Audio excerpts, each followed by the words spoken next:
wish you woulda treat me like a black. I woulda love it if you keep it fun pop. These streets don't love you like I do. Hey, welcome back to my channel. And if you're new, my name is Neicyb.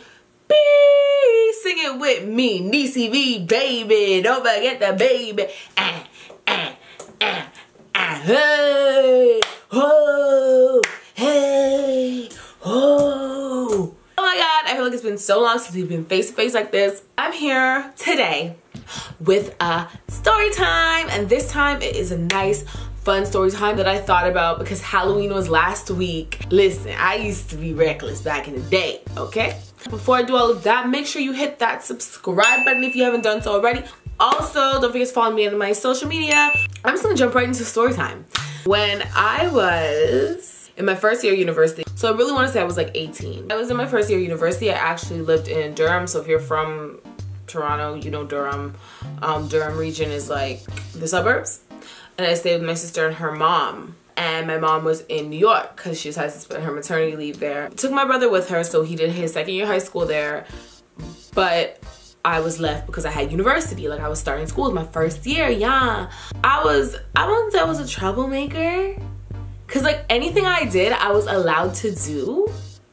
Anybody else who wasn't allowed to do it, like, that's between you and the people you with. So my best friend has a sister, right? And we grew up together like since we were 4. My best friend was actually in the States for school, but her sister was who's a year younger than us, was in Durham as well. So let's say my best friend's sister's name is Poya, okay? We used to go to little parties together. We used to hang out together all the time. Like, we used to hang out with her little friends. I had this little boyfriend, which is where all the stories just that you know is going downhill from here. He was like maybe 2 or 3 years older than me, and he wasn't in school, but he lived near my school. I went to school in the West End. I went to school in the hood. The hood. Like, it was hood. Him and his crew, they were cool, whatever. And they were like, yo, we're having a Halloween party. They always have parties. And I had to be there because I had to be there for my man. Because, you know, I was nuff. And I was like, ooh, my boyfriend's having a party. So I called Poya up, like, bring. And I'm like, yo, Poya, let's go to this party. And Poya was like, I don't know about that. Pretty much, you know, our parents are younger. They used to know, they used to go to these parties and all that fun stuff. And her mom especially knew like where to go, where not to go. And where we were trying to go, we didn't need to be, okay? I was staying with my sister and her mom, and they were like really, pretty laid back. Like, I wasn't a dumb kid, so they're like, she's not gonna get herself in any trouble. Like, I just give my sister the details. She knows where I'm going. We're good to go. She's not gonna be like, nah, you can't go over there. Poya's mom, she needs to know all the details, as a parent should. And so we knew if we gave her the details though, she'd be like, nah, you're not going. She needs to know when it begins, when it ends, and when she can pick us up.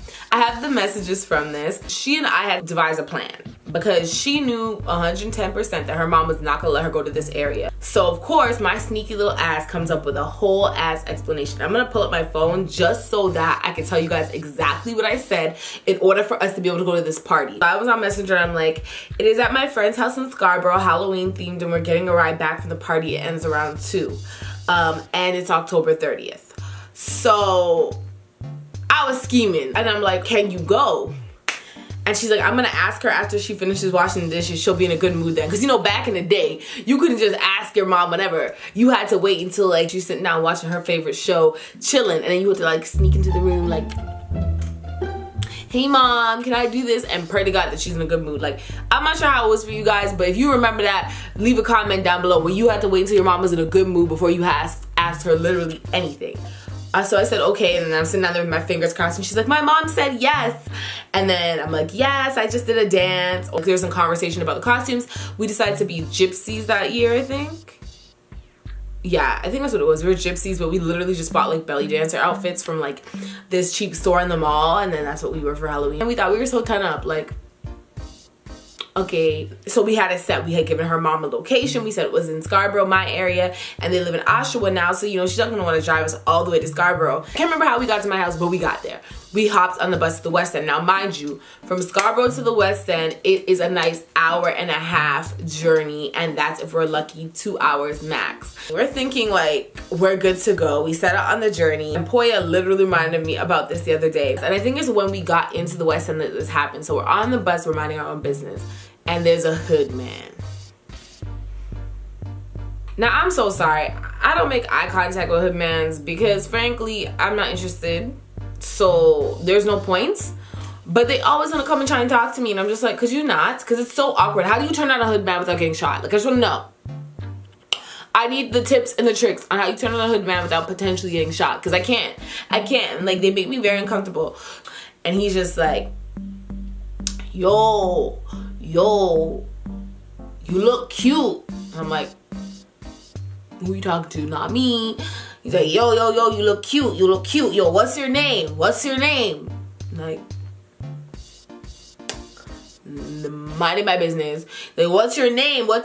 You look cute. Where are you going? Going to a party? I want to come to the party too. Meanwhile, no one is answering him. Why? Because you're a hood man and ain't we got time for this. And I'm not making eye contact with you. I want to go see my mans. So no, I don't want to talk to you. Yeah, you look cute. Baby love. I'm like, whose actual mans is this? Like, whose mans?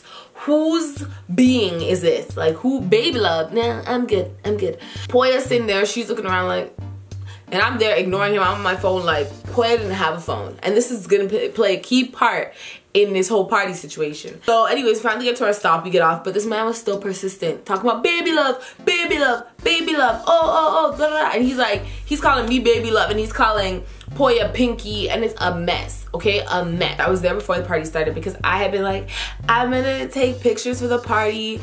Mind you, I had one of those little digital cameras, those big bulky ass cameras. Once again, I'm old, do not judge me. So I was there thinking I was photographer extraordinaire. My little boyfriend at the time was like, okay, yeah, come through. We get there and we're early, but slowly but surely the people start filing in. Now, because I'm still friends with this ex and one of his friends, like, I adore, I'm not gonna roast. But just know that some of these people, some of the things they were wearing, like, I was just like, so that's what you chose to. The amount of batija I saw that was just black, and like the amount of stuff that I saw that I did not need to see that night was astounding. I was just like, and me and trying to hold a corner and chill because we're like, yeah, this isn't really Bomba. I lost an earring.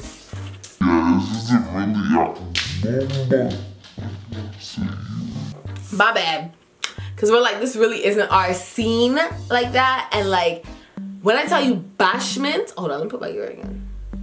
When I tell you it was a bashment in there, like the party was, like girls were on their head, girls were dropping into splits, girls are getting pick up, girls are getting thrown, like it was a friggin' scene in there. And then there was this little one, and we'll just say that her name was a soft drink, okay? Let's just call her Fanta. I'm not gonna call her anything else.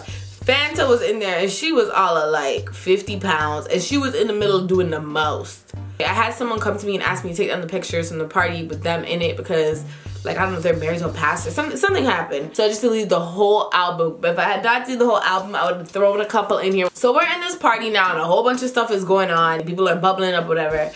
And I was the one with the phone. So I get a call from her mom. And I'm pretty sure the first call, I ignored it. I was like, yo, Poya, your mom's calling. And at this point, we're like, why is she calling? And so her mom called again. So at this point, we had to like step out real quick. And I can't remember what time it was. It was probably around 1-ish, maybe a little bit later. But then like when she did get on the phone, she's like, oh, I'm coming to pick you guys up. Give me the address for the place. And we're just like, we're freaking the hell out.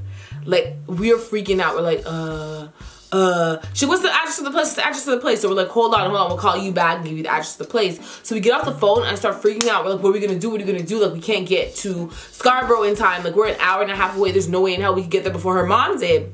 We told her mom we were gonna be in Scarborough, which is like a 10 or 15 minute drive from Durham. And where Poya lived, it was probably like 25 minutes. Or her mom called us back. We pretty much had to fess up because she's just like, where are you guys?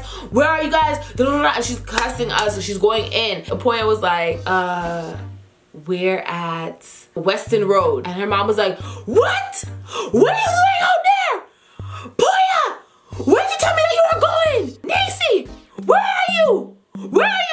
I'm like, she's like, I'm gonna call your mom. I'm gonna call your mom and tell her what you're doing. And I'm just like, and she is cussing us in patois, in English. She's just, what the hell? And she's going off. She's going off. Like, so then she's like, she's gonna call her husband and get him to come pick us up because he's in the West End. So I'm gonna call Tori and get him to come pick you guys up. Stay right there. Blah, blah, blah. And she's going off. So she hung up the phone on us and she went to go call Tori. In the meantime, I was like, shit. So I ran inside and I found my little boyfriend and I was like, oh shoot, we are in so much trouble. Come out in the hallway, because at this point we're in the hall. And he's like, what's up? And I'm like, her mom just called and cussed us out. Like, we're in so much trouble. Like, we're not supposed to be here. And he's like, don't worry about it. I got this. Now, Poya was looking at him like, nigga, you ain't got shit. You don't know my mom. But he was like, I got this. I got this. Let me talk to your mom. I'll tell her that I'll drop you guys off. Because he had just got his little car or whatever. And so, even though he lived in the West End, I guess he was willing to drive us. Whatever. We're on the phone with her mom. And you know, he picks up the phone, he's like, mommy, hey, what's up? Like, the man was calling her mommy. I was like, ooh, this nigga, he don't know he just got himself into. Her mom is crazy. She's gonna beat both of our behinds. Like, it's gonna be a mess. Like, it's gonna be a wrap. It's gonna be a problem because, like, she did not play. And she's just like, who is this? And he's like, oh, it's so-and-so. And she's like, what are they doing out there? And now she's cussing him. And he's taking the cussing. He's like, yes, I know. He's like, but, like, I'll bring them home. And she's like, are you sure?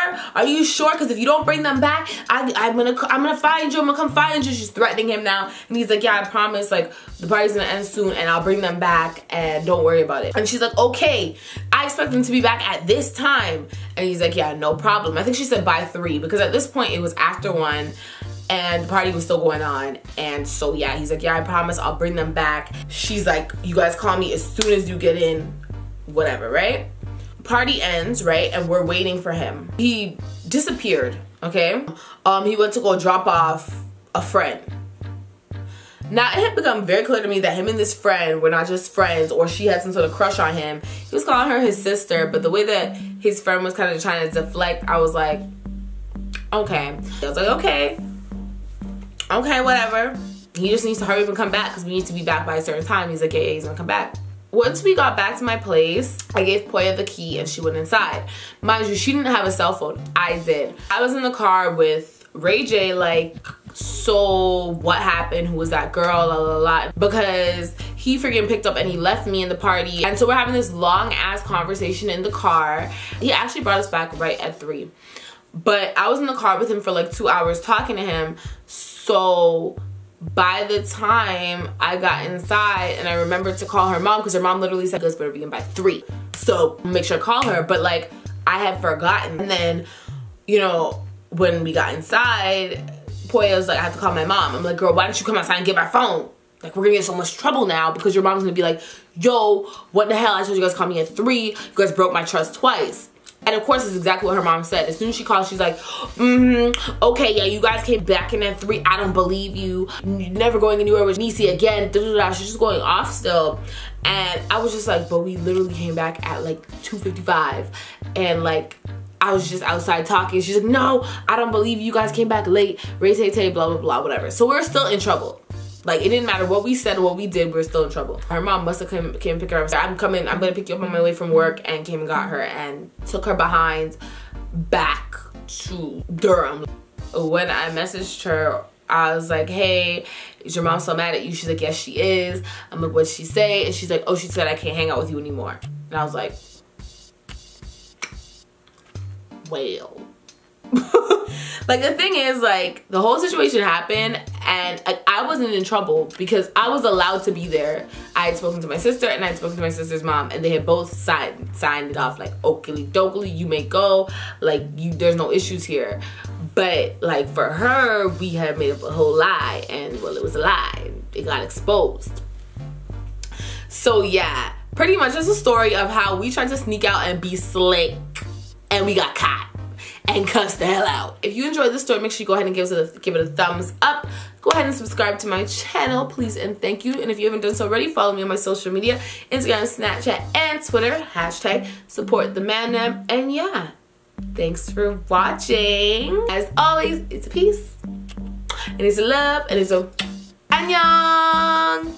I'm feeling all this, she already know this. She want a bad man to come and video this. I'm feeling all this, she already know this. She want a bad man to come and video this. You want murder me,